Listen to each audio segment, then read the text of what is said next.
seen any of my social media over the past week, you will have guessed that we can only start with one thing, because Conor McGregor's much hyped comeback into the world of MMA following his civil conviction, of course, a couple of years ago for rape. Let's not forget it. This man is a convicted rapist in the eyes of the law. Lasted just 69 seconds. Fun fact, actually, to give him credit, that is slightly longer than lads who follow Conor McGregor last in bed. So, like, he's doing better than they are in that circumstance. As McGregor injured his leg on a bizarre roundhouse kick attempt that he's trying to claim, and him and his coach, Sean Cavan, are trying to claim was the strategy.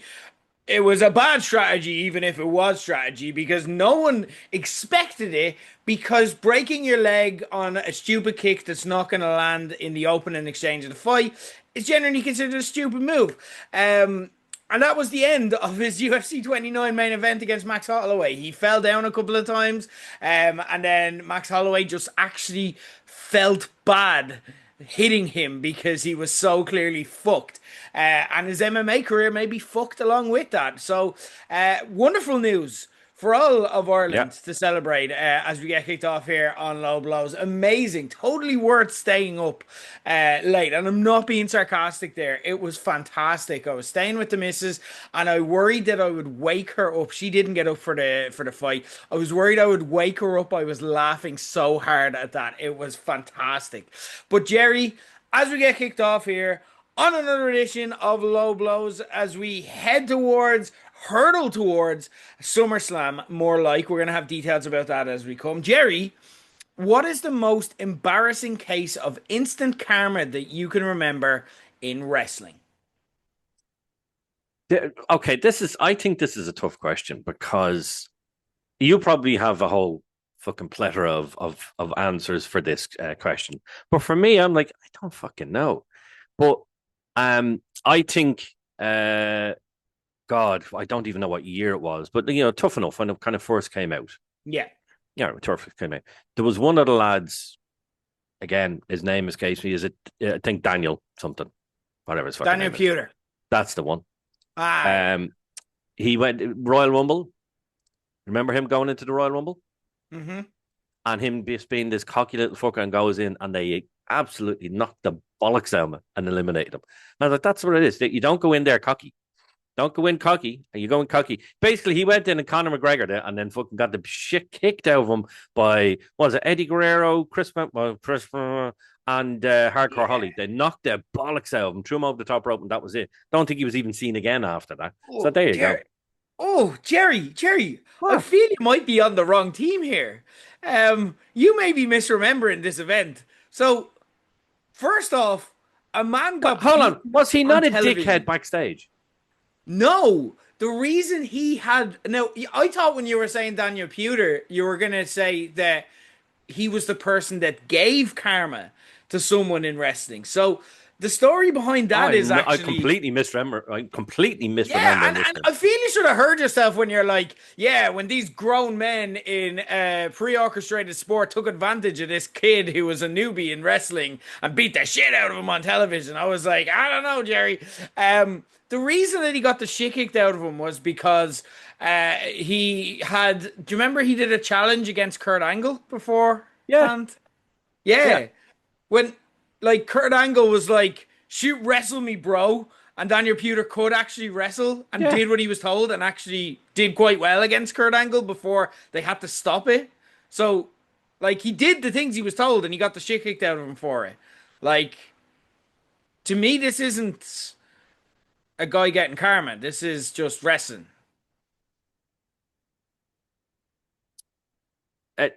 We'll agree to disagree. Go fuck yourself. I don't know. Like, I just think you half know that story. I think you might have missed it. Yeah, that's what it seems like. So what's your karma one? What's your... Okay, for me, it was a similar incident, but I think I come out on the right side of history here. I immediately thought of... Do you remember JBL and the Blue Meanie got into it at ECW One Night Stand? ECW One Night Stand? 2005, they were in the ring. There was a big brawl towards the end of the show. And then, if you watched in the brawl, I watched this live while I was supposed to be studying for my leaving cert, but that's another point. Um, you just see JBL absolutely make a beeline for Blue Meanie, and then you see Blue Meanie busted open completely on Yes. camera. JBL beat the shit out of Blue Meanie. Now, I'm not going the Jerry way where it's like, haha, the person who got the shit kicked out of him is wrong. Um, I'm saying that JBL beat the shit out of Blue Meanie because of things Blue Meanie had said about him being a bully in a shoot interview. And in typical bully fashion, he responded to being called a bully by bullying someone on television. It's like typing Google into Google. But like, anyway, look, he totally validated everything Blue Meanie had said about him by attacking Blue Meanie for everything he'd said about them. A couple of weeks later, okay, and here's what's funny and what makes this karmic, right?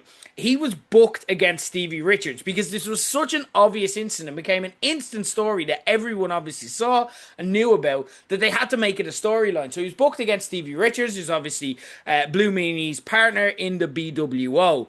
And they were supposed to do a thing where he got karma on television, okay? But it was a work shoot type deal, right? And JBL apparently apologized to everyone involved, said he overreacted.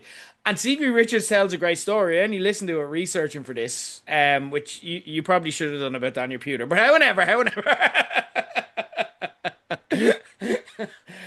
I watched the Stevie Richards interview, and he was saying that JBL was egging him on to leak stories to the wrestling press to kind of encourage them and build hype for this and all. There was a spot that they had planned where there was a chair shot where Stevie Richards had to hit JBL with it, and that was like the payback for Blue Meanie. The problem was, like, it's still like a worked kind of gimmick. But Stevie Richards actually, and this is his story, and I believe it because he says it. He slipped while he was giving the chair shot, ended up accidentally whacking JBL, giving him a concussion as a result.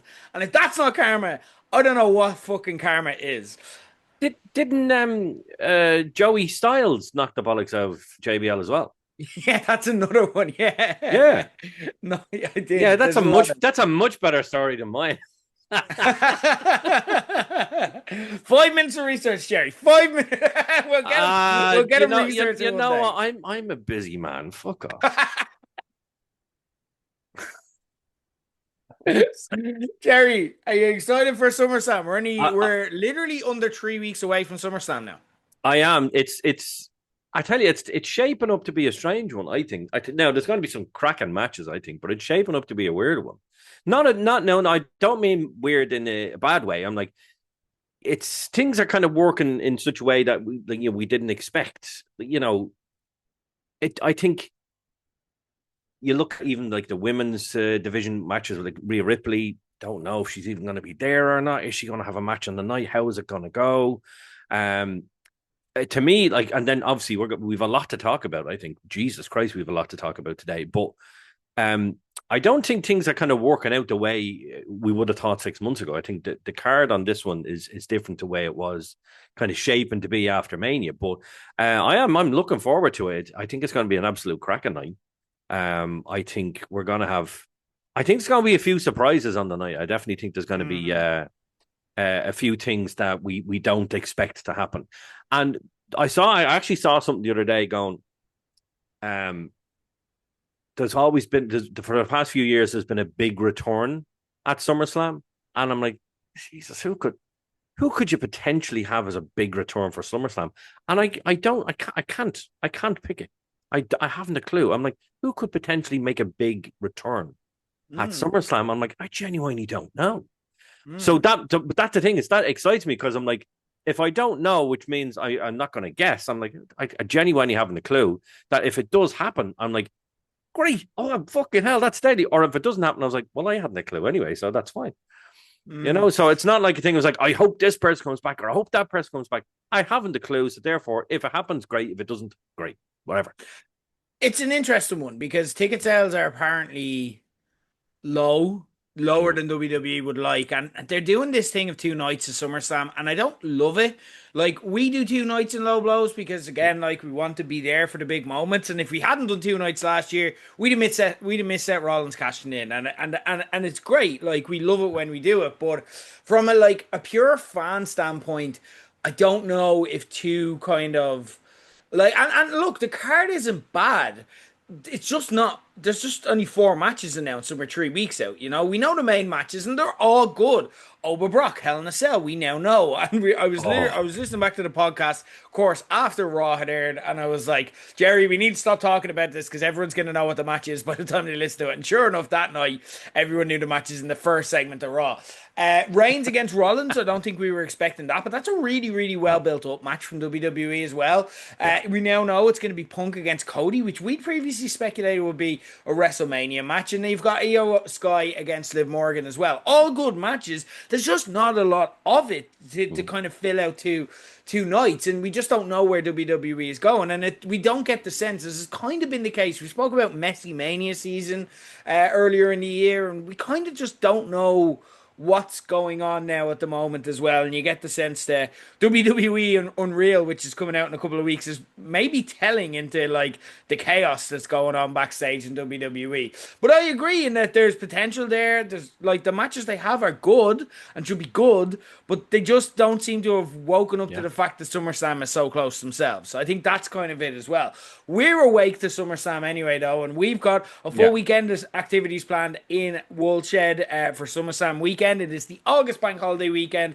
So, guys, amazing. Give yourselves plans. Whatever happens in SummerSlam, we guarantee you a great night. That is a low blow certified guarantee. We'll give you a night to remember. We're now announcing, for the first time ever publicly, the activities that we're going to do on Saturday and Sunday. So they're 2 unique, distinct nights. Saturday night, I have it in my head as kind of the nerdy night, one for the hardcores. It's in Ned's Bar, which is the same place we did the Clash in Italy party recently. Great venue, great night. Everyone kind of condensed into a smaller room. There's always a great atmosphere. We did SummerSlam there last year, and it was brilliant, okay?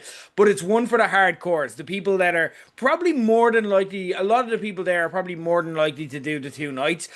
So we want to make it kind of intimate and stuff like that. We're going to be bringing back something we had last year, which was a huge success. We're going to have a beer pong gauntlet again this year. That was great crack last year. Winner stays on, and then the person at the end of the gauntlet gets free drink. We are currently in the process of doing the SummerSlam World Cup. If you're on our Instagram, you can vote for the matches we're going to show at SummerSlam. If you want to know when we're going to show those matches, it's going to be SummerSlam Saturday in Ned, so you can relive and watch all those matches and get hyped as well. We're going to bring back something that we did years ago, but we haven't done in like a decade. And I was only talking to Jade about this. She's like, why don't you do that? I'm like, I don't know. Why don't we do that more? We're going to bring back SummerSlam bingo, okay? Now, we do music bingo, but I want to bring actual bingo filled with things that you can see happen on the night, okay? Everyone gets an individual card of various scenarios, and then as they happen, tick it off your card, and the first person to get a full house or a full line wins free drink as well. So you get to interact with the actual show itself. We've got an all-request playlist as well, so you guys are going to choose the playlist. I'm going to DJ. You guys are going to tell me what you want to hear, and I'll play it no matter what it is, no matter how mental it is, no matter who it is. Don't just everyone text me, play Chris Benoit's theme song. Get creative with it, guys. But that is Saturday, and more still to be announced. Sunday is going to be the full venue of Woolshed. It's the bigger night of the 2. And we're going to have more of a summer party, beach party vibe, okay? We're going to have the return of our famous Limbo contest, which always brings classic memories. Christian Takajavili, I'm so sorry, Christian, if I didn't say your name properly there, will be defending his championship, no doubt. Won last year in the Thrilling contest. We're going to have our SummerSlam table quiz. We're going to have a SummerSlam party playlist as well, so there's going to be a bit more upbeat. We're going to have just party tunes mixed in with wrestling tunes as well. So it's going to be an absolutely banging night. And then both nights kick off from 8 p.m. in Woolshed, and then SummerSlam kicks off. WWE have confirmed 11 p.m. So you're not even going to be out crazy late both nights. You're going to be out kind of the time you'd expect if you're going out on a bank holiday. So come down one or both nights, whatever you want to do. It's going to be great crack. We cannot wait to see you there. And we'll be back in a couple of weeks to do our big SummerSlam preview, where we're going to talk about the matches and everything we can expect as WWE, hopefully, by that stage, have filled out the card significantly. Gerry, which of the two nights are you looking forward to most? This is actually a tough one. I'll be honest with you. Obviously, we don't have the full lineup of matches yet, so it's it is going to kind of determine in terms of the actual show itself. It's going to determine which one, which have the matches. But for me, I really liked Clash in Italy, and I liked the atmosphere that we had there. We did obviously Low Blows live. We had a great crack with that. So I think they both have their merits in terms of like the smaller part is, having the room to ourselves and just kind of packing it out. It's definitely more intimate. It kind of, it's almost like everybody, and even if you don't, you do by the end of the night. Everyone gets on with each other. There's no trouble. There's no fucking about. We just seem to have great crack in there. But then there is something about walking around the entire venue full of rabid wrestling fans, or should I say rabid Irish wrestling fans, because it's just mental when it's the full venue. It's absolutely mental from top to bottom. Obviously, when we get there, we have like rabid football fans downstairs until about 10 o'clock, because that's the way it is. It's a sports bar, and that's the nature of the beast. But then they're interacting with the wrestling fans. They're like, oh, WWE, yeah, it's fucking WWE. And it's just everybody gets on with everybody. This is what I like about our nights, is that in all the years that we've been doing it, there's been very, very, very little trouble with people there. Very, very well, apart from the guards. But whatever, and then of course we had the guard at the last one then as well. So, but she just knocked the bollocks out. She just knocked the bollocks out of people. That was fine. A guard that does Hurricane Ran is fucking legendary. I know, it's absolutely brilliant.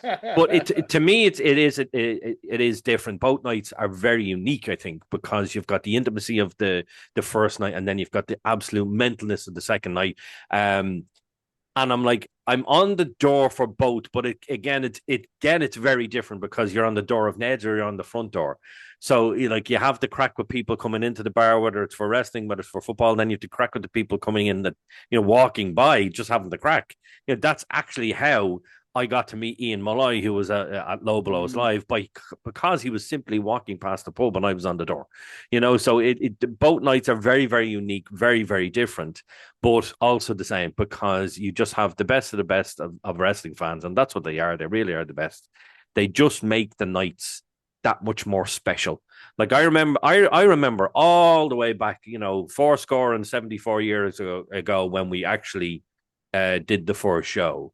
And to go from that to what we have now is just it is. There's only one way I can describe it, and that's special, because it's special to me. We've been doing it for so long, and we still have the love of it. We still have the drive to do it. The people have the love to come to these shows. We have made friends because of these shows. Like, you only have to look at the people that come, and we get on. There's not a person that walks through that. Well, okay. So a few people. Most of the people. Everyone's going to wonder if that's them now. Oh, they're going to crush me on the door. I'm like, it's going to be like Anton Deck on fucking I'm a Celebrity. It's not you. That's the way it's going to be. But no, come to Low Blows, come to SummerSlam, and you can ask. Gerry can judge you. Like, we're gonna make like a rule where it's like, the rule where it's like, if you ask a cop if they're undercover, they have to tell you. If you ask Gerry if he thinks you're the prick, he has to tell you on the night. He has to be honest and let you know. And here's the secret: you're all pricks. He somehow got away without answering the question there, by the way. The question was which night you're looking forward to most. I think the Sunday, though. I think the Sunday, because we're going to have so many people there. It's going to be an absolute rabbit house, the way it always is. Yeah, and if you come to either or, one or the other. You may be on the WWE network. You never know, because these things fucking happen. We have sent kind of exploratory talks. I'm not promising anything. I'm not going out there. If we do kind of get a hit back, then we'll see. Again, you got to keep in mind as well, though, the WrestleMania was very, I think, and I said this at the time, it was they were getting a lot of stick for trying to shut down watch parties. So I think at WrestleMania they were like, look, we love watch parties, whereas you kind of don't know what their priorities are, but they did it for AAA. They did it then as well. So and look, we have our foot in the door now. So I don't know. I don't want to overpromise anything, but you never know. That is there, and if it happens fast. So you can book a table now if you want to get in. Make sure you kind of have your SummerSlam plans booked off. And like I said, what are you going to do? You're going to watch SummerSlam either way. Do you want to watch SummerSlam where you're like just sitting at home, like watching ads, or do you want to have SummerSlam where when ads come on, you're around a bunch of sound people, you're around a bunch of pints, and you sing fucking Maniac 2000 with the rest of them? Because that's what we do during the ads. Much better crack. There you go. Tickets Eventbrite.ie. They are starting to go down. We're probably having better success, at least in terms of percentages, than WWE themselves are. It's dreadful. Table seats for the Sunday night. We're not doing tables on the Saturday. Same with Ned's. It's impossible to book for a room that small, so it's just first come, first served as far as tables goes. But for Sunday, if you want to book tables in the full venue, they are getting a bit scarce, particularly 4-seaters as well. I think we only have like 2 4-seaters left. So yeah, make sure you get in them early and keep an eye out. We're gonna have like prize giveaways for like stadium seats and stuff like that, but you have to have tickets to be able to be in it to win it. So there's that going on. Anyway, plug over. We have a lot to discuss. We want to discuss a friend of ours, an old friend, Sheamus. Big news regarding him. We're going to discuss it all. There was only one thing that we have to actually talk about. I also want to touch on, there was a Dark Side of the Ring came back for its 7th series with a 3-parter on Jeff Jarrett and TNA. So me and Gerry have both watched, and we're going to kind of give some of our thoughts there. But before we get to them, first off, I want to kind of talk about Gerry, when we last did Low Blows, Sami Zayn, 2 days beforehand, was crowned undisputed WWE champion, and you, in an opinion that has matured like fine wine, predicted that it wouldn't be a title reign. And I asked you, do you think he's leaving SummerSlam with the belt even? And you were like, nope. 2 weeks later, he doesn't have the belt because CM Punk returned last week on Raw in Chicago in what was, people say, originally supposed to be just Cody beating him for the belt, but then they made a change because Chicago, and whatever reason they felt. I'm sure we'll watch a WWE Unreal episode about it in the future. But Gerry, your thoughts on Sami Zayn losing the belt so quickly? Are you feeling good for feeling right? Are you just feeling bad for Sami? What are your thoughts? How did last week's kind of twist sit with you? I don't feel good for being right. I really did. It's one of those occasions where I'm right. I'm like, I fucking wish I wasn't right. Just simply because he definitely deserves better. He really, really does. You're hearing all this shit online about how they really don't think of him as a big player. And I just think that's wrong, because he is somebody who works his ass off. He is over. And you can't deny that he's not over. The crowd either love him or hate him. It's a great dynamic what he has with his ride or die fans. Sami Zayn is a heel. I love him as a heel. I actually much prefer him as a heel. I think he's great crack. But unfortunately, it was very predictable that he wouldn't last as champion. I genuinely thought he would get to SummerSlam and then lose it at SummerSlam.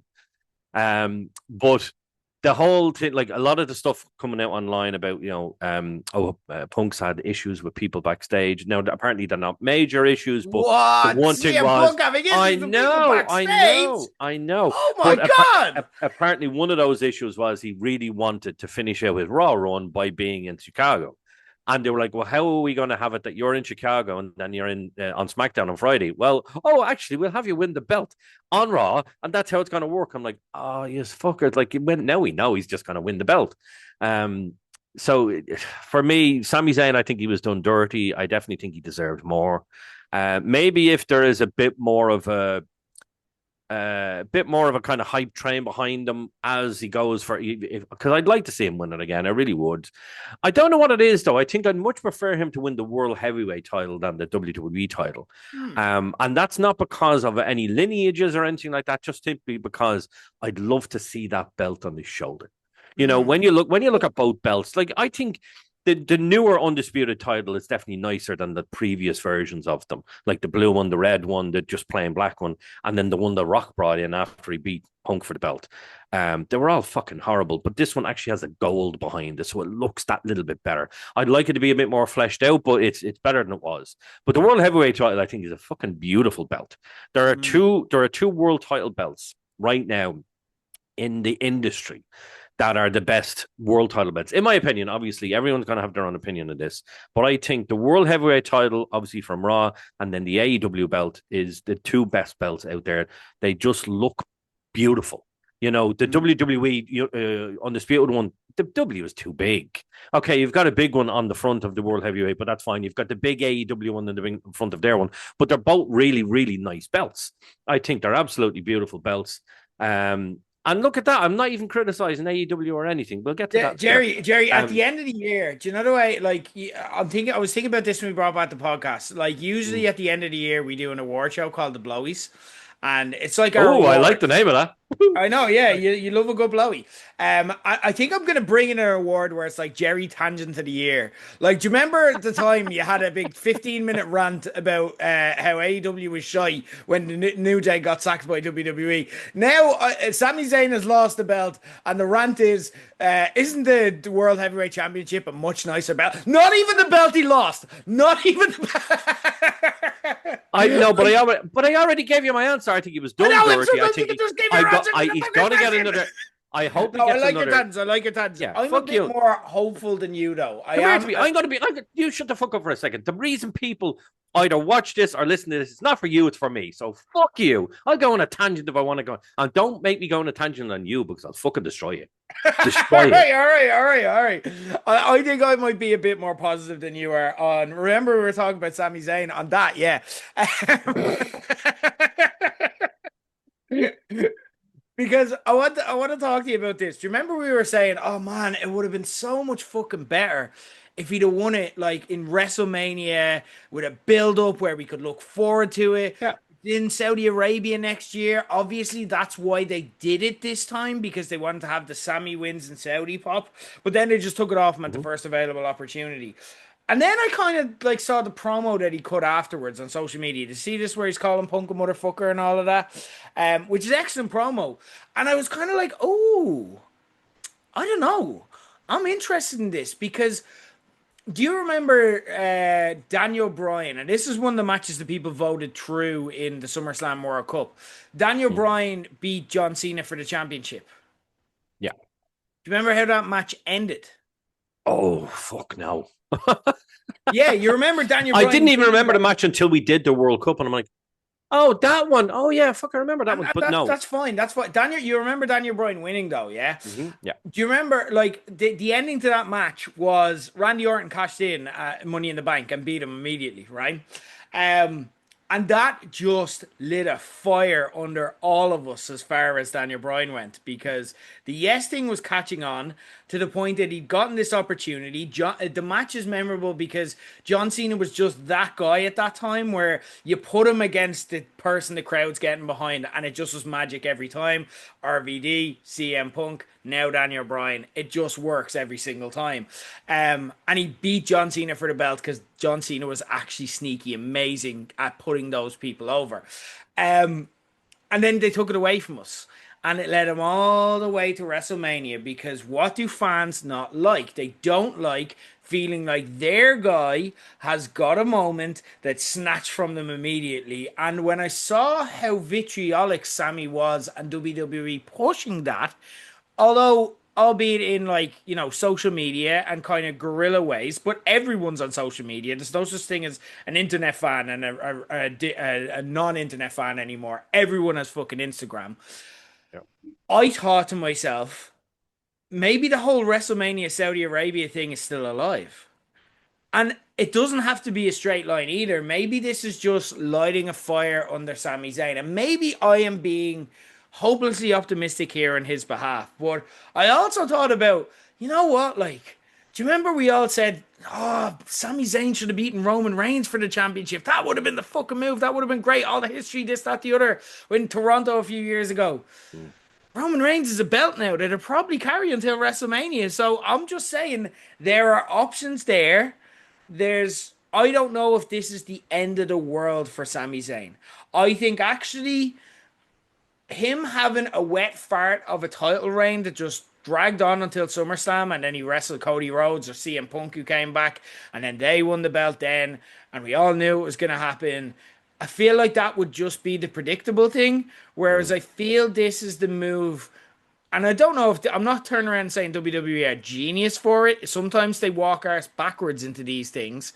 But whatever the result is, this is the move that could lead to Sami getting a big moment. You're Daniel Bryan's first title win was that SummerSlam match against John Cena. It's not the title win you remember. The title win that you remember at Daniel Bryan's is the subsequent WrestleMania that went on, that was kickstarted by him having his first title reign, ended so fucking quickly.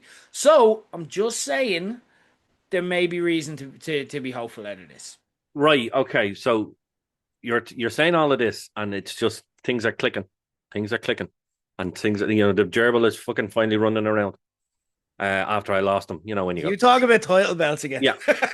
when it comes to this, right? So you've got Punk and Cody at SummerSlam. I don't see Cody winning the belt. I see Punk taking that for a while.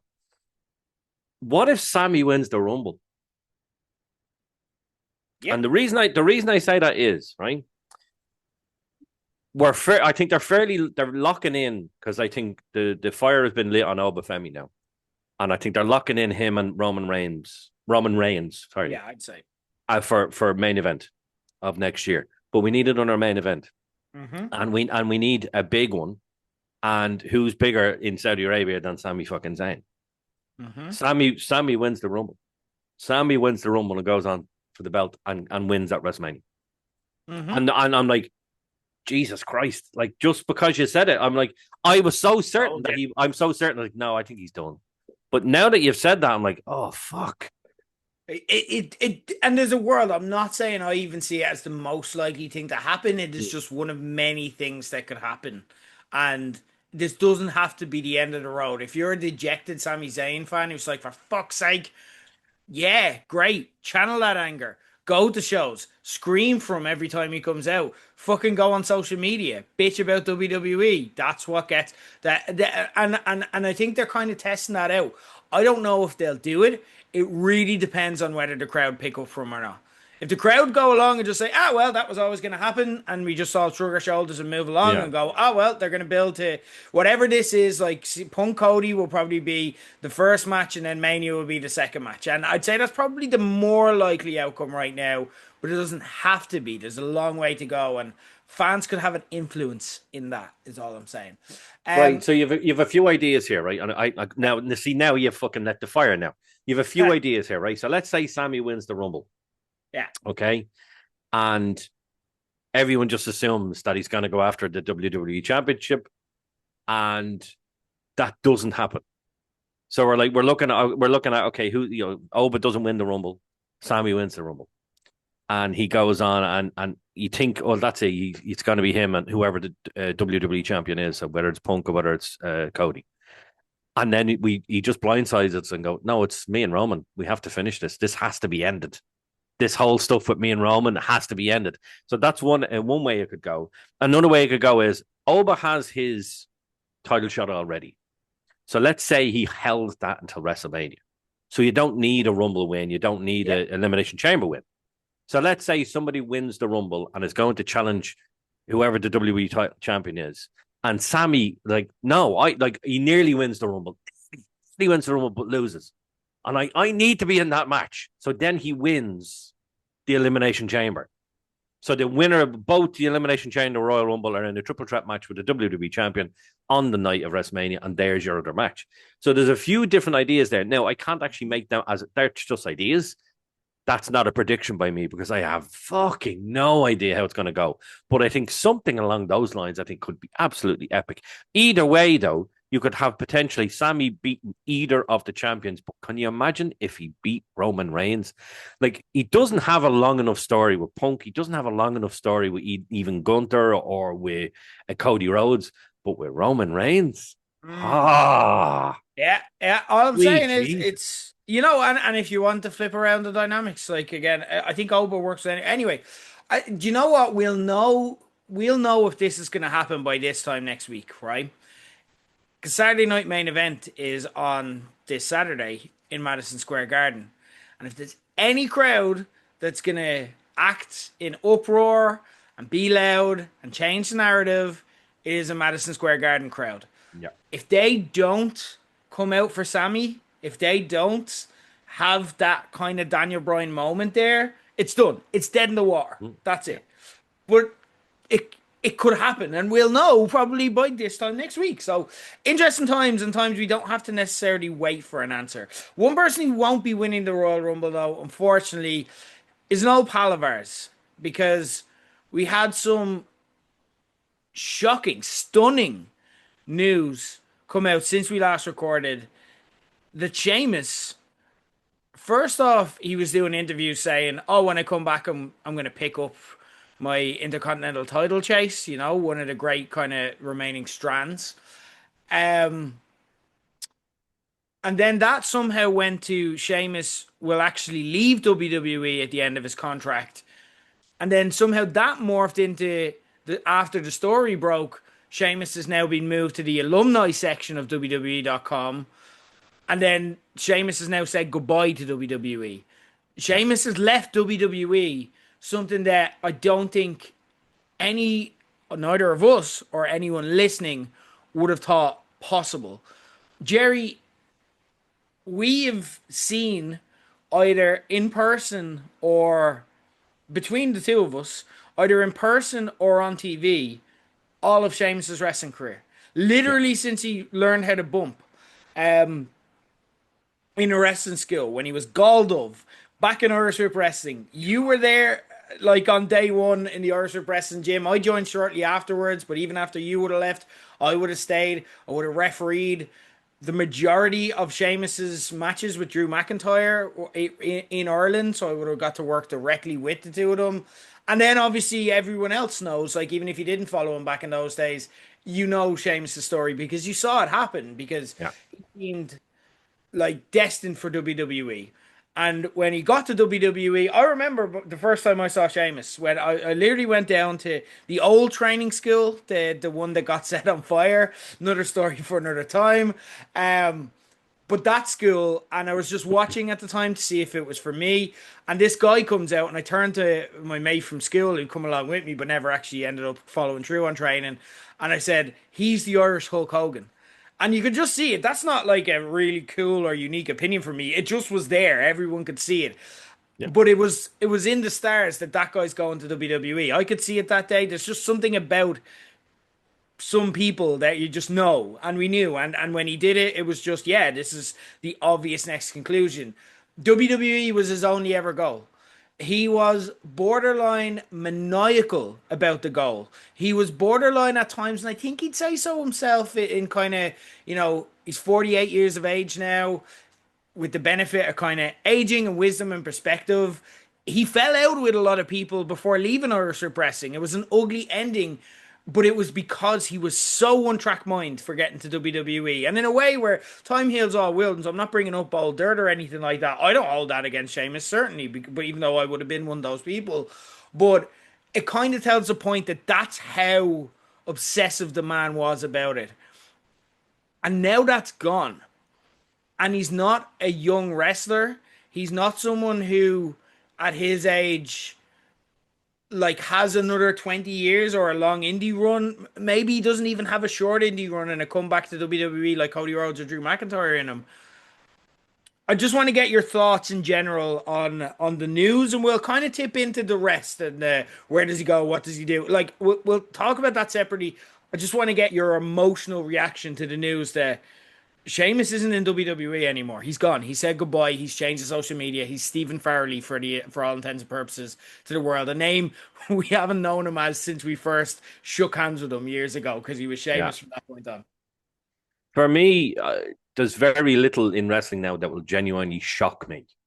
I'll go, oh, that's very good. Yeah, but oh, that's terrible, isn't it? Oh, well.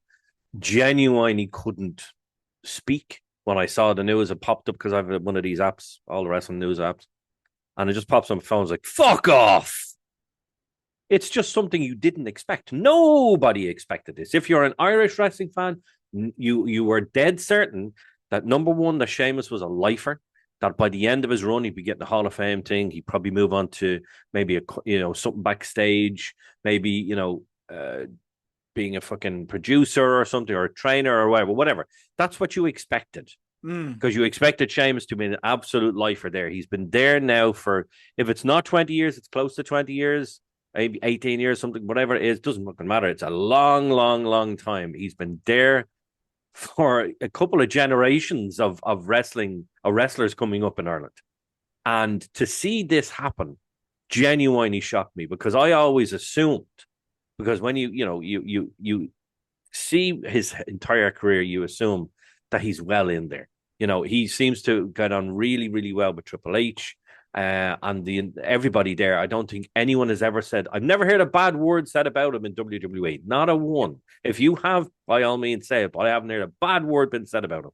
He seems to be a universally loved, like the likes of R-Truth. R-Truth was universally loved and he got let go. Sheamus now, I'm like, I'd love to see Sheamus get the same treatment, and that people go absolutely crazy for this. Yeah. And that they're chanting for him on Raw. I would love to see that. He's obviously one of our own. He's somebody that me and you kind of started it when we started in Irish wrestling. And I absolutely 100% agree with you on that Hulk Hogan wrestling.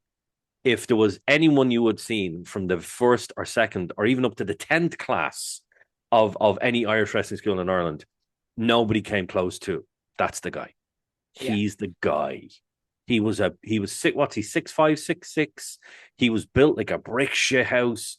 He just had the look. Now, the hair. The hair. He had that stupid. He had that stupid fucking parting. And when I remember when he shaved his hair, when he shaved his head first. I was like, there we go. There's a look. There's a fucking look. He looks like a champion. And that's when he started using, remember he was SOS. He had the the rap music, the rap music. Oh, he was the shit, man. And I was like, that is exactly we've done this before in Low Blows, but I will take any opportunity to talk about an iconic memory of Irish wrestling, for better or for worse. Stand up or you're gonna get put down. Coming straight from Dublin town. What's the rest? I gotta give him a win or lose. I gotta give him all because I got nothing to lose. Even he rhymed lose with lose, but forget about it. It wasn't. He wasn't too. It doesn't matter. But he ginger lad, right? Give him a fucking break. A big pasty white ginger lad. But no, I even back then, you always knew he was destined to go there. You didn't know what he was destined to go and do. So I think his entire career has been a career of shocks for us. Royal Rumble wins, World Heavyweight title wins, WWE Championship against John Cena wins. I'm like, this chap has done it all. Obviously, he had that one accolade that he really, really wanted to do to become a what's the term? Grand Slam. He only had the Intercontinental title left, and he came so close so many times. But it is honestly, this is a genuinely sad time for Irish wrestling and for wrestling fans in general, because this was a mainstay of WWE. He's a guy who's been there. He's a guy you could depend on to go out there and literally, as he said, banger after banger after banger. And I love the fact as well, when he put up the post there the other day, he did banger after banger after banger after banger and included and burger. And I love the fact that he put the burger part in as well. And then banger after banger after heartbreak. I'm like, oh, yeah, bastard, don't do this to me. So it genuinely shocked. I would love there to be outrage at Raw tonight. I would absolutely love it. I would love for the crowd to take over. I don't think there will be, though. No. And as sad as that makes me, I just don't think it's different with R-Truth, because R-Truth had just come off he was literally on Saturday night's main eventing with John Cena, so he was in the eye line, where Sheamus has been out of. Like, Yeah. this is the first time we probably thought of Sheamus in a while. And we're like, oh yeah, Sheamus, he's gonna come back. But you never know. You talk about your surprise comebacks to SummerSlam. Fucking hell. Imagine Sheamus came out I would love that. I would love for match. this to be a massive swerve, because it I've said this a few times before, is that there seems to be slight Irish dominance in WWE. They just seem that we have incredible talent in this country, and they really recognize that. You've got Lyra, you've got JD, you've got Sheamus, you've got Becky, you've got Finn. Like, the best of the best, and they really are. We're not talking about somebody who got in there just because of their look. These people put in 110% each and every single fucking night they do it, and something is gone now. This To is me, the something is first. gone. This is the first that we've No, I tell a lie. Joe was the first to get released, but he didn't actually like get called up, like, or No. I don't think he even wrestled on NXT. But and Tron was there as well for a while, but kind of same deal.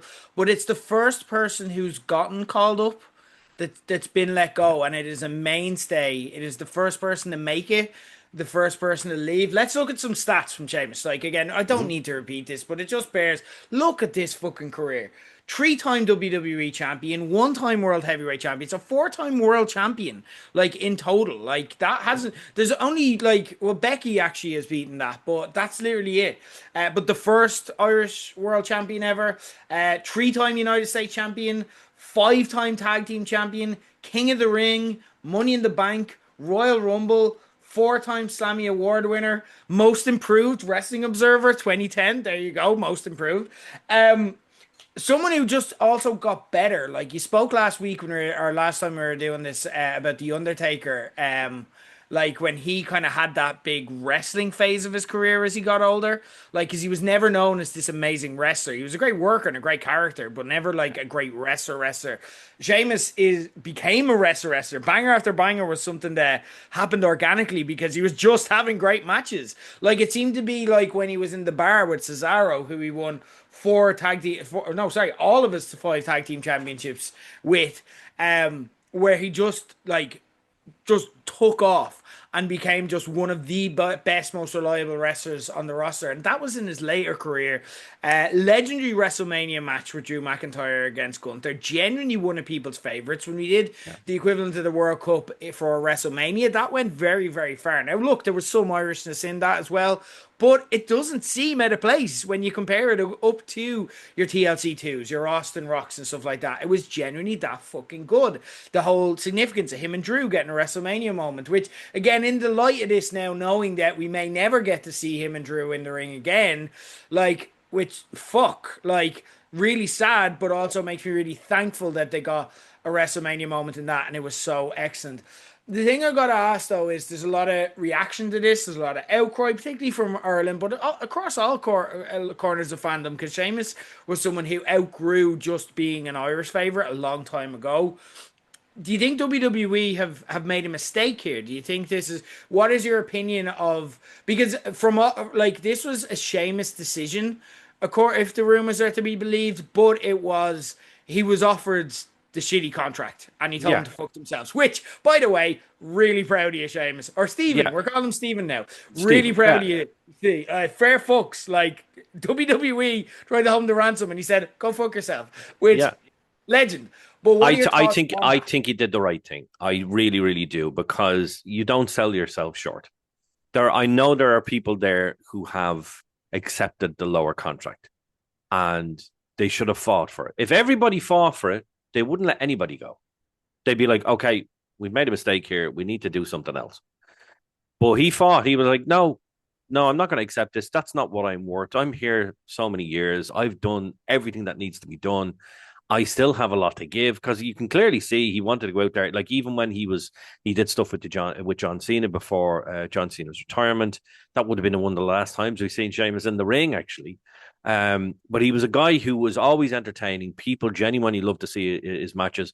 The 10 beats the bar on, Jesus, everybody loved looking at that. That was the new 10 count in the corner. 1, 2. That it really was. And the fact that you just knew people hated taking it. You just knew it. You're like, oh, fucking stop hitting me, please. For love, fuck, stop hitting me, please. Fuck You out, to be hated it. fair. Hated doing it. But he just, like, and this is the thing. Sheamus is not somebody who just went out, did a promo and a match, and then you didn't see him. Like, he was all over social media. He did all the workouts with every single wrestler that was there. Yeah. Saul Rukin knocked the shit out of him. He was like, I can't do this. I can't. Like, I genuinely loved looking at some of those videos. Yeah. He's somebody that really put himself out there. So to actually see this happen, it really is shocking to me. Do you think it was a mistake from WWE? Big mistake. Big mistake. Do you think if you step back though, right?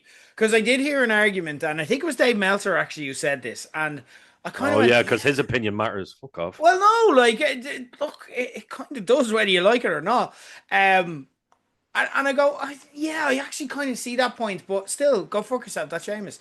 But he made the point that TKO is treating WWE like a sports franchise in a way we're just not used to, because no, I'm not one of these people who's like, bring back Vince. I'm absolutely not. God, no. We got used to WWE. I think we assumed that Sheamus would always be with WWE because they did just keep their guys, and Sheamus was very much one of their guys. Whereas now TKO, and they've done this with UFC, and like, if people like, if you're going to make the argument that WWE will suffer because of fan backlash or outrage or anything like that, I'm sorry, but the UFC making record money this weekend with Conor McGregor fucking making a twat of himself on pay-per-view would argue with you. They're treating it like a sports franchise in that they're paying the big stars money, and then you've got the Gary Nevilles who are paid less but get to be part of success. And that's the choice, and that's the business model they're going for. And when I hear that, I'm like, I don't love it, but that is what other sports franchises do. Fuck, I can't argue with it, even though I want to hate this decision. Yeah. For me, though, what bumps against this for me isn't the fact that it's a bad decision from a sports standpoint. For me, I think this is a mistake from a value perspective in terms of an entertainment standpoint. Remember, this is a TV show, right? It's easy to make the argument against Sheamus as an investment in, if he was on fuck off money at the age of, he's 48 now. Sheamus is nearly 50. Fuck me, what's happening to our lives. It's all just flying by. Anyway, I won't get existential. It's easy to make that argument. But if you look at, can we get value in building a storyline, a television around them still? Yes. The Intercontinental Championship. Like, you've got a storyline. Pay him fuck off money for 12 months. Like, don't offer him half his contract for 5 years. Like, value it that way and give him, like, his moment and pay him fuck off money and kind of go, look, this is your last contract. This is what we're going to do. Then we're going to kill you off, essentially, like, in terms of if it's a TV show, that kind of way. And then you're finished and you can do what you want from there.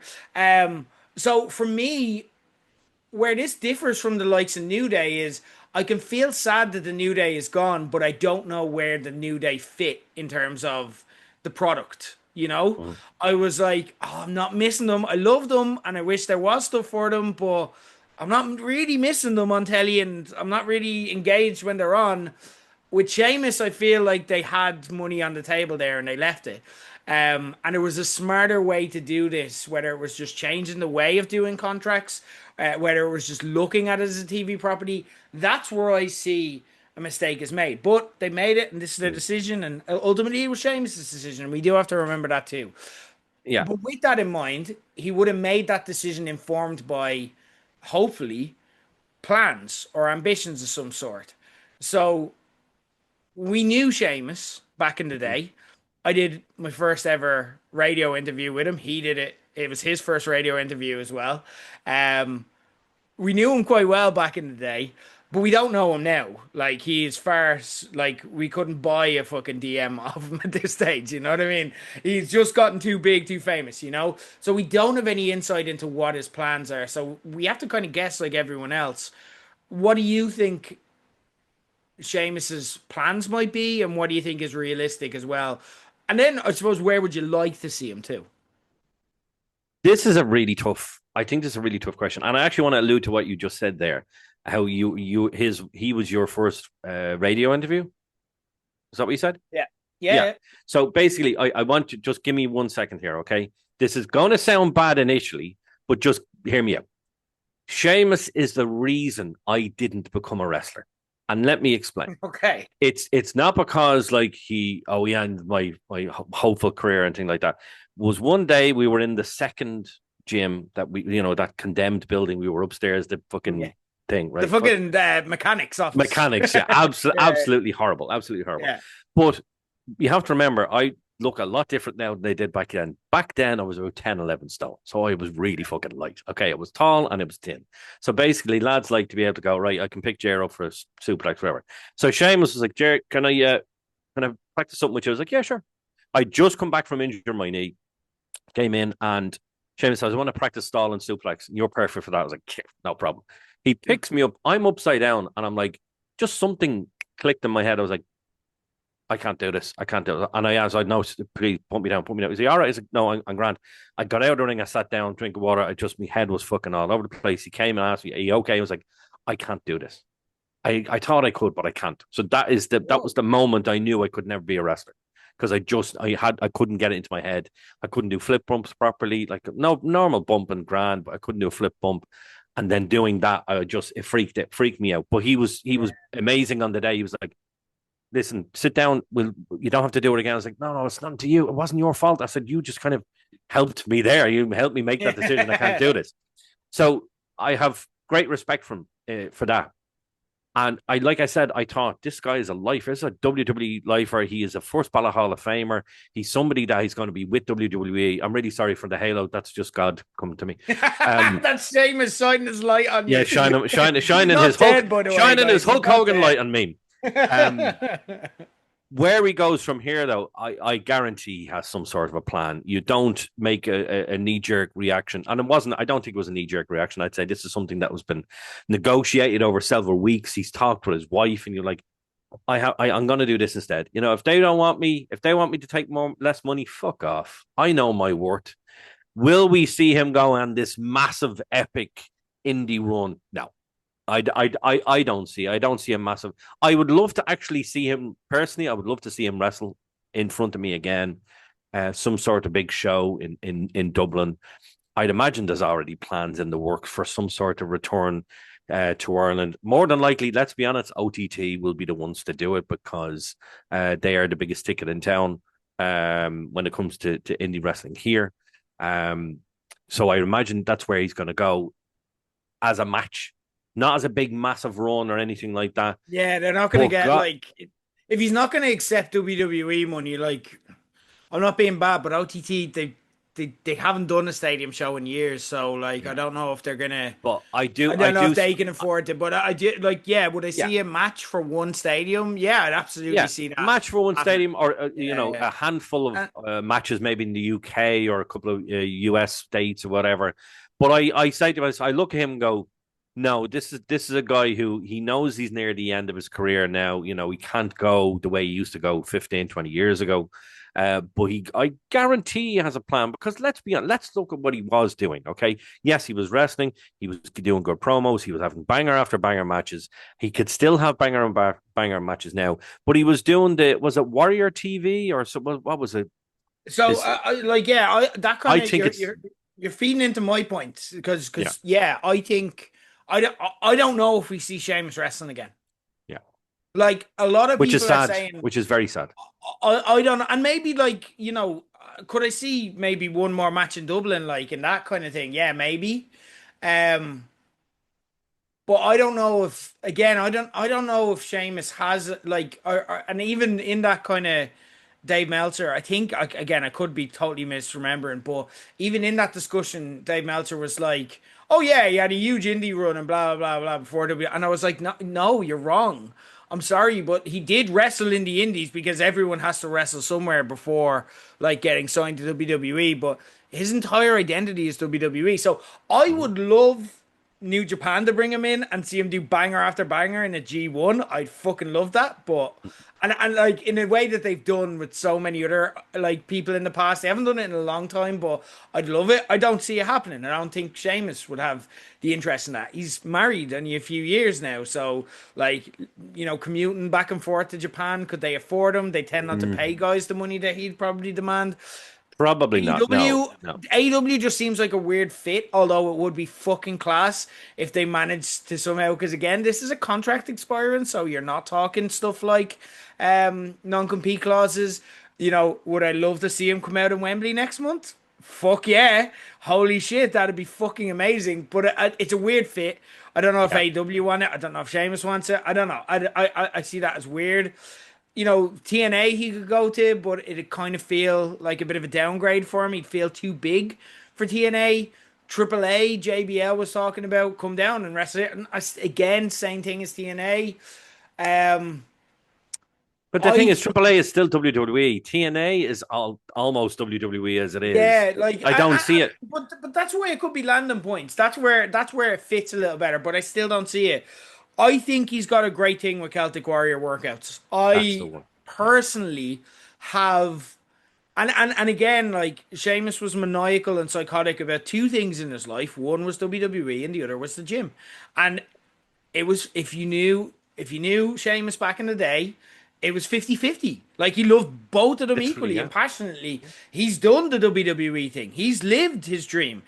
Apart from winning the Intercontinental Championship, he's done everything. Like, it's probably far surpassed how he would have imagined that could go. What else does he have to do in wrestling? If you're him, you've got built a great life for yourself. You've been in movies, you've been in this, you've been in that. What else do you have to do? Like, he probably could go out and do movies again if he wanted to, but he's got nothing left to prove in wrestling. He's done it. He has lived his dream successfully and now can ride off into the sunset. I would love to see him start a workout there. I hope that doesn't end because I just found that amazing content. It helped me so much in my workouts. Like, I used to kind of blow off the gym because I wasn't a wrestler like Sheamus. He was the guy that was meant to go to WWE. I was the guy that was meant to say on a podcast 20 years later, I knew Sheamus once. That was our destinies, I didn't go to the gym as much, but I'm sure that version of Sheamus would be delighted to hear that he did make me passionate about working out. He's great at that, through a lot of the stuff that he's done. And I literally, like, if you saw me in the gym working out and those videos well enough, you'd spot a couple of things that I would have seen on there because they generally have come into my workouts, and it's brilliant. I think that's probably the most likely outcome for him. And that's not a bad ending. He's done it. Like, I heard I was talking to someone, another ex-IWW person, though it was said in private, so I won't name who, but they were saying, oh, fuck, he was going to the Hall of Fame. That's probably that fucked. And I was like, no, it's not. He's absolutely still going to the Hall of Fame. This doesn't stop that. He'll probably do a Royal Rumble comeback, like, in a few years, and just a one-nighter, and then maybe people remember they loved him and he gets another mini run and stuff like that. The world is his oyster, but he's got none left to prove. He's done it. No, he completed wrestling. You're 100% apart from the right. Intercontinental Championship, he completed wrestling. Exactly. But I tell you something else now. If people think that he's not going into the Hall of Fame, but the Bella Twins did, they can fuck off. No, but I think the implication was that it was fucked now with WWE. Yeah. Like but I don't think it's irreparable or anything like that. I think it's not. The majority of people that actually go into the Hall of Fame don't work for fucking WWE. Yeah. They don't. Like 100%. And I wouldn't be surprised if you went in as soon as next year, because you do get those people who just go in the year after they leave and so on. But it depends on what he does next. And if he's in AEW, he won't. But if he's just chilling, and then DX did, and Billy Gunn was in AEW at the time, so. Yeah, that's true. It's actually all going to be down if Mr. Khan, the other Mr. Khan, the younger Mr. Khan, allows somebody to be able to float over. I don't see him in AEW. I really, really don't. No, it would be great to see him and Cesaro back together. That to me would be huge, and it's something I would genuinely tune in. Oh, now I really want to see it. Yeah, because I think that would be huge. But I also feel if he went to AEW, he'd be lost in the mix a bit. I think just a little bit. He'd get that big. Everyone gets lost. The big start off pop at the start, and like, fuck me, it's Sheamus in AEW. Holy shit! And oh my god, is he gonna go with Cesaro? And then him and Cesaro go on this fucking beating the shit out of each other for 2 or 3 months, and then all of a sudden they hug and they're a tag team again. But other than that, I don't see it happening. But listen, personally for me, wherever he ends up, the very best of luck to Sheamus, or as he's known now, S Farley on social media. I wish him all the success of what he does next. He had a great career. It was great to see as the first Irish WWE champion. Fair play to him. And good luck. Yeah, whatever you did, Steve, like whatever happens next, you did the thing. You did it. Yeah. You did it. Like you lived your dream. You completed it. You've got the world of options, I'm sure now. But like, he doesn't listen to the Low Blows. Why am I talking directly to him? Fuck knows. Not a fucking chance. He's like, I'm gonna listen to that fucking shite bag Lego. Like, fuck off. No, but he's calling you Lego, and they're like, oh fuck me, that Jesus Chicken Run has let himself go. Fucking hell. Yeah, but fucking yeah, no. Look, Slán chairde. To kind of parrot your words, parody or yeah, you know what I mean. Thank you for everything, Sheamus. Gurmila all good. Before we finish up, we want to touch on real quick. Dark Side of the Ring came back last week. We had 2 parts of a 3-parter focusing on Jeff Jarrett and TNA. I wanted to kind of just touch on it real quickly. Yeah. I know I got you to watch it, and you enjoyed it as well. You were saying that we haven't talked more.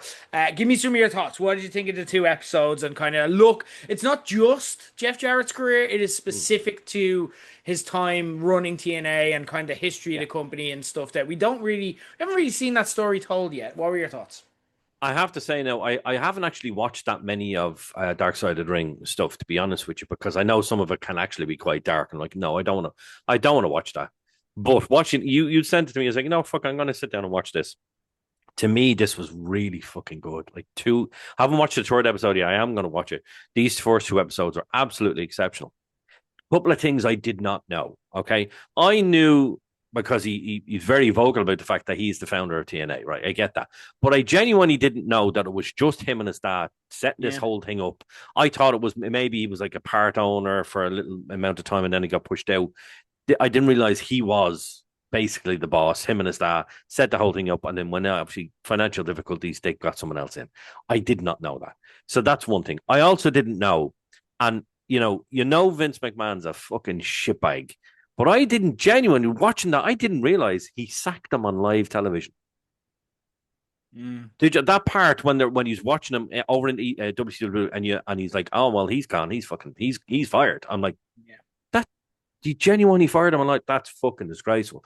But the thing that got me the most, his story is very fucking sad. Let's be honest with you. He goes to try and do something with his life, with his career, sets up this promotion. This promotion takes off, and TNA back in the day. My God, just fucking amazing, absolutely amazing. But the story and how he spoke about her, and how all the other wrestlers spoke about his wife and her cancer diagnosis. Jesus Christ, the room was dusty that day, lads, because I got a lot of dust in my eyes that day. Fucking hell, that, and as I said to you, the Dark Side of the Ring can be dark and difficult to watch. This was difficult to watch because just the sheer emotion that everyone, you're looking at some of these wrestlers talking about her, and then like Scott Steiner couldn't speak. He had to get up and walk away. I'm like, fuck, this is just crazy. Like, even, somebody who I don't like, which is Russo, I think he's a fucking dick. And him, like, literally just sobbing into the camera about her. And, talking about, I thought it was a lovely, lovely bit when he's talking about that, obviously, the day his wife died. And he realized, I think he was on Pier or something.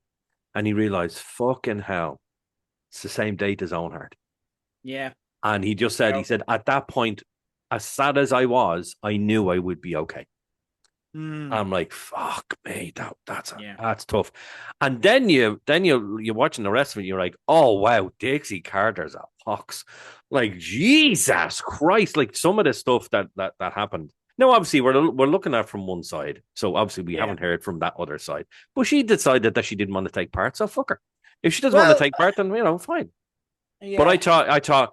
The story, those 2 episodes, I really want to watch that 3rd episode. It's I on this really want to. Wednesday. Yeah, I really want to watch And, that third by the episode. way, guys, like you can find it on YouTube. I know people are probably like, "How are you watching Voice?" It is on YouTube. We just watched the full 2 episodes, so Yeah, I do but recommend you check it out. But yeah, you very, enjoyed it. very, very good. Um, I wouldn't say I was the biggest Jeff Jarrett fan, but I've genuinely liked the stuff over the years. Um, you know, some of his stuff, like even when you're looking at the part when they're talking about him having the belt and the reason behind it, I'm like, you know what? I actually understand now. I genuinely understand now. Is that he wanted to find the quarterback. He wanted to find the person that he could genuinely trust. And then, soon as Kurt Angle signs, he's like, that's the guy. That's the Mm, guy. And I'm like, I just a lot of stuff kind of just fit, and it just felt right. And I'm like, yeah, really. So people shit on Jeff Jarrett a lot, but my God, has he been through a lot? Like estrangement from his mother, then estrangement from his father, then his wife dying, neither parent turning up to her funeral. Like, yeah. just forget the wrestling for a minute. That's a life. Yeah. Fucking hell, I wouldn't wish that on anybody. But a great watch. I have to say, gained a lot. You gained a lot of respect with those 2 episodes. I think people will look at Jeff Jarrett in a different light now. Um, yeah, I think he's just I he's gone through so much, so I much. think Jeff Jarrett is like the perfect subject for Dark Side of the Ring. Like it Yeah. is the perfect place for him Mhm. because Dark Side of the Ring, right? And I'm about to have a bit of an alternate take in it, but I really enjoyed it, and I recommend you watched it, and I'm glad you liked it as well. Um, but Dark Side of the Ring is a lot. It is by nature the title. It's dark. It focuses on the sadder stories and stuff like that as well. It's also very carny. You know, it is the Yeah, people. fucking sure. Yeah, it's very carny. Like you're getting very much like you said to your point, one side of the story. And Yeah. it's also wrestlers, and wrestlers are great storytellers. Are they great truth tellers? No. Like wrestling history tends to get written by just stories that boys decide are true. I will say, I actually, and I'm not a big Dixie Carter fan or proponent or anything like that. I actually covered TNA because when TNA started, I used to write on the fucking websites back in the day on the dirt sheets, Oh, man. I knew you'd be one of them wankers. And well, you host a wrestling podcast now, so you can't judge. You're literally doing the same in this evolution of it. Yeah, but people like But but people like me, so fuck off. um, but like, so I remember covering all of that as well, and kind of the stories and so on. So I remember it intimately as well. I kind of felt like this is one of those where I wouldn't have shown up if I was Dixie Carter because it was clear it was a hit piece. This is us working with Jeff Jarrett to tell Jeff Jarrett's side of the story, and it has all those typical Carney things as well. Of like Jeff Jarrett's like he doesn't talk about like the shit parts of TNA. He just talks about it as if the X Division. Remember all the things you liked. Oh, remember this, remember that, and then it's like what you call it. It's oh yeah, of course the best idea that TNA ever had. That Kurt Angle. That was my idea. That was all me. That was like that's it's pure carny stuff, and you have to watch it through that filter if you actually give a shit about the truth. And if you don't, that's fine. It is just entertaining. Wrestlers tell stories, but again, you have to be conscious that you're getting one version of that story. And it was a really interesting one because I kind of want to make a niche point on this, but it kind of validated something that I have always believed in wrestling. It is that they've tried to portray Dixie Carter as what's called a money mark. And a money mark, and they even brought up the term and kind of explained it. But for those who don't know, I'd say everyone does, but if in case you don't, a money mark is like a rich person who comes in, pays the boys handsomely, and then hands over all control of the wrestling company to these genius wrestling minds, but they just finance it all. And for me, the marks in that scenario 100% of the time, including this, are the wrestlers. There's no such thing as a money mark, and there never has been. There has not been. You cannot name me one that could actually qualify as a money mark because I felt that, and I loved the episode. I found it really interesting. And like yourself, I did gain a lot of respect for Jeff Jarrett, but I still walked away going, Carney. But what, like, what no one failed to realize was essentially they made this point that they're like, she didn't let us rob her money. How dare she not let us rob her money? We're wrestlers. She's a mark. We're supposed to take her money. They came in, asked her for money, and then spent the entirety of the documentary giving out to her for wanting to be in charge of where her money was spent. You know what I mean? And I know it was technically True Pan Energy. It was her father's money, and she was to figure it out. It was still her family's money. Like, you're entitled to spend your money however you want, and wrestlers just have this chip on their shoulder that they cannot see that you are the mark if you walk into a situation with a person who has made a lot of money and think that you're going to be in control of that scenario. And it always ends with the wrestler, with the money mark, quote unquote, pushing back, and the wrestlers going, "What a bastard! They didn't give me all their money. They didn't let me rob them." And it's just like, yeah, like Jeff Jarrett tried to rob Dixie Carter. He tried to get her to just give him money so he could continue running TNA. And that went badly for him. He's not the victim in this. He's a thief who got caught and got fucked by the person he tried to rob. Like, that is the reality. You can't call him a thief, though. You can't call him a thief. She was willingly giving him money, or the Pan Energy will willingly. What he forgot to take into account was that she might want to have a say in how she spends her money. That's what wrestlers always fail to take into account in this scenario. And it's happened time and time again. I'll go back over supposed money marks in the history of wrestling. I did some research on this. Ted Turner, the first money mark in wrestling. Absolutely not. He is the guy who ran TBS. He delegated responsibility for wrestling, but wasn't some passive fool with his money. He literally sacked everyone who, as they failed, and then eventually just sold everyone out and made like whatever he could recoup of his money back. Absolutely not a money mark. Tony Khan, people said, was a money mark. No, he's not. Cody Rhodes is now in WWE because Tony Khan wouldn't give him control of AEW. The Young Bucks, Kenny Omega, everyone was coming out when AEW started saying, oh yeah, but like he's just going to do the money. We're going to run it because we're the real wrestlers. We're the elite. It's all elite wrestling. Tony Khan, whether you like him or not, and look, I think criticisms of him are very valid, but he runs AEW. For better or for worse, he runs AEW with his money. You go back to the UWF. His dad's money. What's that? His dad's money, not his. Well, look, it's regardless. Anyway, Herb Adams founded the UWF. This is back in the 80s. Secured a budget of $1 million off the Sports Channel America, but put himself as the front and center of it, and nobody wanted to see Herb Adams. You get a few of these as you go back through the years. Rob Black, XPW as well. Rob Black was famous initially from being a name in the adult porn world, essentially, as opposed to, no, it doesn't matter. Porn. He made porn and then made it all about himself as well, and it flopped. But again, these are people who are doing this for I hope it didn't flop when he was in porn. Hey, he wouldn't have got famous if it did. It would have been really bad and we wouldn't have watched. Joel Goddard founded the TWA, which eventually was sold to Todd Gordon. It was kind of a precursor for what eventually became known as ECW. Todd Gordon took it, made it a part of Eastern Championship Wrestling, which Paul Heyman then made Extreme Championship Wrestling. Rick Rubin was probably the closest we've ever seen to money marks. Smoky Mountain Wrestling. He helped fund it as a huge wrestling fan. He funded it while Jim Cornette ran it, but was also the person who, when Jim Cornette ran it into the ground as a business, very similar to ECW in that creatively it was quite compelling, but as a business it was awful.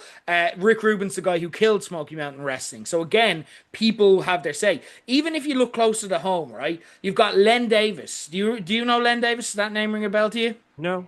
Real Quality Wrestling was a promotion that in the Wrestling Channel days kind of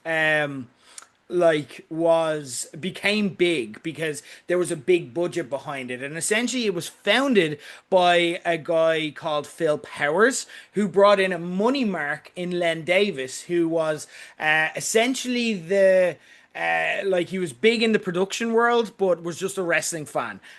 I remember hearing about Len, and everyone assumed that he was a money mark. That was what people said about him back in the day. And we were young wrestlers, so we just felt we were cool for using that term.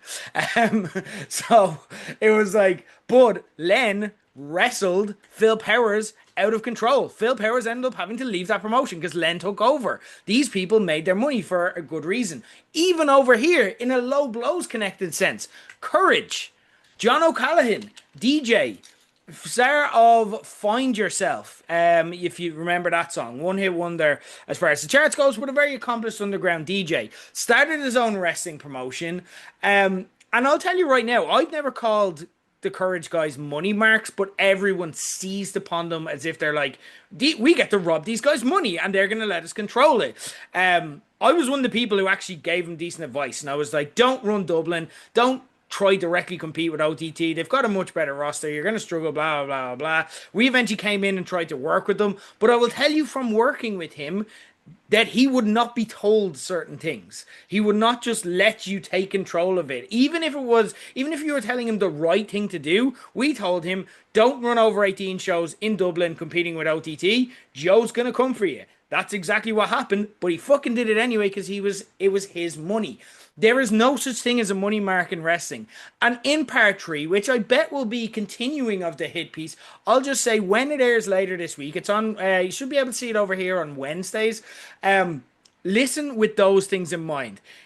Is Dixie Carter a bad person? Or do wrestlers think that people who don't let them rob them think that they're bad people for not letting them rob them? It's just an interesting one to watch out for, because it's something that and like the reality is these are savvy business people. They've made their money, whether you like them or not.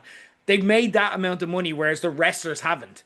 They generally don't let someone else control that. They didn't make that money that way. But wrestlers, time and time again, will work themselves into believing that they can manipulate and rob these people. Who's the mark in that scenario? It's the fucking wrestler. So Jeff Jarrett, all those times he was literally crying about how I lost my company. Yeah, because of your own fucking actions, you dope. That you're learning the wrong lesson from this. Dixie Carter is not evil for not letting you rob her. You just tried to rob someone and you got caught. Just saying. Anyway, good TV show. Recommend you watch it. Part 3 available on Wednesday. Jerry, we're just about out of time here, but before we wrap it up here on Low Blows, anything you want to plug, anything you want to talk about, anything you're enjoying that we haven't had a chance, even outside the world of wrestling? Yeah, well, two things. I'm going to give a plug. We are just under a month away from Summer Edition Dublin Comic Con. Really, really looking forward to it. I can exclusively reveal that we will have a newly named awards ceremony on the Sunday. So basically, we have indie devs that create games, and there was an award ceremony last year, but a very special young man won it by the name of Brody. He created Brody's World, which is a game that he created. Now, unfortunately, Brody was terminally ill at the time of the awards, and we didn't know if he would make it. But he did make it, and he was presented with the award, and we had the opportunity to bring him on stage just before the cosplay competition, where upwards of about 1,000 people gave him a standing ovation. And I'll never forget that moment. It was a really, really special moment because just a week later, Brody passed away. So this year, Dublin Comic Con and the indie devs that are there have decided to honor Brody, to rename the awards to be the Brody Awards. Wow. So we will have the Brody Awards this year, Sunday of Comic Con. And I have to say now, I'm delighted to see it happening. I will be hosting the Brody Awards. We will have a number of awards. We'll have a number of awards presented to different categories for the indie devs. We'll have some announcements in terms of games that will be coming out, that will be created, and that will be coming out as well. And then we will have the main Brody Award presented then at the end of the ceremony. I'm really, really looking forward to that. I always look forward to Dublin Comic Con, but for me, this is a huge honor for me. I got a chance to spend just a few short minutes with Brody and his parents last year, and a heartbreaking story just to see such a lovely kid and what happened to him. It really, really was horrible. So it's to me, it's a huge honor to be able to do this. I'm really looking forward to it. I'm probably going to have a lot of tissues on hand for it. But no, I'm really, really looking forward to it. We have obviously full weekend of Comic Con Madness. We have panels up the wazoo at this point. We have the X-Men trio. Three of the voice actors from the original X-Men cartoon and then the current X-Men cartoon are going to be there. We have three actors from Baldur's Gate who are going to be there. We have Elvira is going to be there as well. We've Doug Jones is going to be there. We have, and the one for me in terms of guests is David Hayter, who is Snake from Metal Gear Solid. Yeah. So I'm really looking forward to him. And can't say the name right now, but we have one more announcement coming. And that's literally all I can say. So watch out, check out the Dublin Comic Con social media on Instagram, on Facebook. Go onto the website, DublinComicCon.com, and you will see the announcement soon enough. Really, really looking forward to this one, I have to say. Huge fan of what this person is in. Yeah, really looking forward to it. But I can't wait for that. In terms of stuff I'm liking and enjoying, House of the Dragon is just the crap out of everything at the minute. It came back with a fucking bang. I think the last season, as much as I liked the last season, was a little bit lackluster in terms of how it ended. I think we were expecting something big at the end of it. And it looks like they kind of just said, no, we're not going to do it now. We're going to put that in the first episode of the new season. And fuck me, did they do that? No spoilers from me. I won't hear from me unless we were doing a review. But it's really coming into his own now. That first season was great. Second season kind of dipped a little bit, but we're now getting into it. It's fleshing it out now. Jerry, do you know the way I hate to say I told you so? Do you know the way I hate doing that? Do you remember? No, I don't know. You don't hate doing that. You love doing it. Do you remember I had a conversation about House of the Dragon? We were reviewing it on a different podcast at the time, right? And you were on a podcast with me, and we're reviewing the finale of it, right? And I said I made a fucking argument that is just like I gave you credit earlier for your Sami Zayn prediction. I fucking nailed this, right? And I turn around and I remember, and I was in the minority. It wasn't just us; there were other people on as well. I was very much in the minority, and I'm like, the finale was a grand bit of television, but I guarantee it wasn't meant to be the finale, like because they got fucked. And then it ended up coming out that HBO had chopped the finale, like the series, off by 2 episodes. So basically, episode 1 and 2 of this season are what were supposed to be 9 and 10 of that. And I was like, this is still a good TV show. I'm telling you, if that wasn't the finale and you didn't go in thinking this is a Game of Thrones finale with all the expectations that you had, you look at that episode and you'd say, that's a fine episode. We don't need to worry about this. Instead, we freaked out for 2 years when really, this is a fucking great TV show. This is a really good TV show. Really, really good. Really good. To watch the episode. I have it saved for after we record this. I'm dying to watch it. I won't be watching it until tomorrow, so no spoilers from you. For me, if you look at episodes 1 and 2, you could honestly you could have ended last season with either. So if you'd ended it with episode 1 of this season, I'm like, imagine that as the ending. Or if you'd ended it with the end of episode 2, I'm like, but what the fuck? Like we had to wait 2 years for it, and I don't love that. Nobody loves the fact that big TV shows now take at least 2 years to make. Yeah. But fuck me, this season has momentum now because this is supposed to be episode 1 of season 3, but actually coming off 2 amazing episodes that were supposed to be the finale with like the episode that hooks you back in. Like fuck me. And also as well, we're book readers, so we know what happens. We're not going to talk about it, even though Jerry. They all die. but it was the butler who did it in the end. But with the candlestick. We also know that like if there's 8 episodes in this season, which means there's 5 left, including the episode we're about to watch, and then there's 8 episodes in next season. I hope they get 10 at least. There's a lot of plot still to go. So every episode is set to be a banger. Like, no matter what way they do it, because I do hear conversations with book readers of, are they going to do this part? And are they going to do this part? Are they just going to cut it off here? No matter what way they slice it, there's loads. Like, every episode has the potential to feel like a finale because of how good it is. So, I'm all the way back in on House of Dragon. I was going to bring it up if you weren't, but I had a feeling you were. So, I'm glad we're on the same page and you're enjoying it. Because it's just... 100%. 100%. It is fantastic. I put out a video on socials about it there. Follow me at Jerry's Breakdown on TikTok or on Instagram. You'll get the links however you found this anyway. But I put out a video and I am getting the toxic Game of Thrones fans who are just burned by the end of Game of Thrones and they're just determined to say everything is shite. And they're like, no, the book changes, the book changes. But like, I've read the books, lads. I know what changes there are. Like, also, here's something that the thing is with the books. They weren't actually very in depth. They were supposed to be historical novels that were told hundreds of years after the events of the show. So it's like supposed to be inconsistent and not the full story, and the show is here's the full story of it.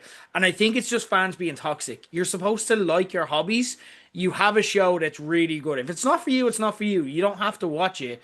But watching it for the sole purpose of hating it, you're just making yourself miserable, and you're just missing the point of you can enjoy Game of Thrones again. Now when that music hits at the start of that episode, I'm like, Game of Thrones, Game of Thrones, Game of Thrones. You know what I mean? I'm just like, or what's the old thing I used to say? Peter Dinklage, Peter Dinklage. Yes. Peter Dinklage. Now, actually, here's a question for you, because I don't know if it's been done before. I genuinely can't remember if it has. But obviously, you've got your intro at the start, right? Last week's episode didn't start with the intro. Has that ever happened with any episode before? Yes, yeah. I can remember it. A few things come to mind. The first thing that comes to mind is, are you with the phrase? That cut into, they have done cold opens before, Okay. but they keep it, like, you're right in saying that it's Very rare. They Very don't do it rare. all the time. They generally do a previously on and then into the titles, and then the episode starts kind of quietly. But if they have a big fuck off thing, they will do a cold intro. So yeah, it has been done, but it is rare. I knew they did it with the first episode, the very first episode of Game of Thrones, but I didn't know if they'd done anything else. So no, that's grand. Once I know, because watching it, you're like, oh fuck, where's the intro? What's going on here? Then the intro kicks in. You're like, as soon as the intro kicks in, you're well in for that episode. I quite like the new intro they've done for season 3 as well, where it's just the drum beats. It's kind of the Sheamus Bowron beats. Bum bada bum bada bum bada bam bam bada dam bam, and you're like, yeah. Oh, I'm so excited to watch it. I'll be watching it in a few minutes. Jerry, we'll be back in a couple of weeks, and the next time we're back, it'll be SummerSlam week. We'll be previewing SummerSlam, and also season 3 of WWE Unreal will have happened. So we're going to do our best to have it all watched, and kind of, I'm sure there are going to be some discussion points about that. It's focusing mainly on, by the looks of things, John Cena's the end of his run. So yeah, I'm sure there'll be a lot to discuss. I'm sure there'll be a lot to break down. The rest of the world will be a buzz. If you haven't already, guys, one last reminder: get SummerSlam weekend party tickets for Saturday, Sunday, or ideally it's a bank holiday weekend. Get them for both, lads. Don't deny yourself any part of a great SummerSlam. In Woolshed, it's going to be class. Tickets available at eventbrite.ie. Like I said, tables are extremely limited. I think, like, genuinely, you're talking like 5 tables left total for Sunday. Like, and I think there's only like 2 4-seater tables. They're always the most popular. So yeah, they're very, very low. But get in on that anyway, and it's on eventbrite.ie. In the meantime, back in a couple of weeks, we've loads to discuss then, but that's all for us now. Until then, he's been Jerry, I've been Ger, and that's the bottom line, because Low Blow said so. Now go buy your tickets or fuck off. But one thing, fuck Conor McGregor. Who the fuck is that guy? We're not here to take part, we're here to fall over. I said the best line and everyone's probably fucking finished. You have to leave that part in. You have to leave that part in. But no one will be here for that. No one's going to fucking be here.